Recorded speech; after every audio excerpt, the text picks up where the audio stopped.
тополя. Как ты свободна, как счастлива, кыргызов древняя земля.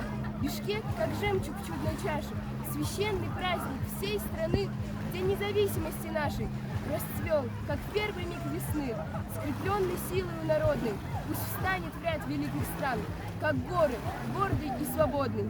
Любовь, судьба, наш Кыргызстан.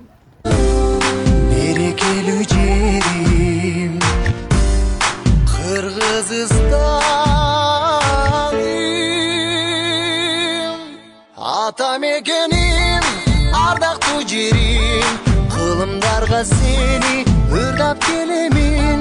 Мекеним менин, кымбатым жерим, жүрөгүмө сени сактап келемин.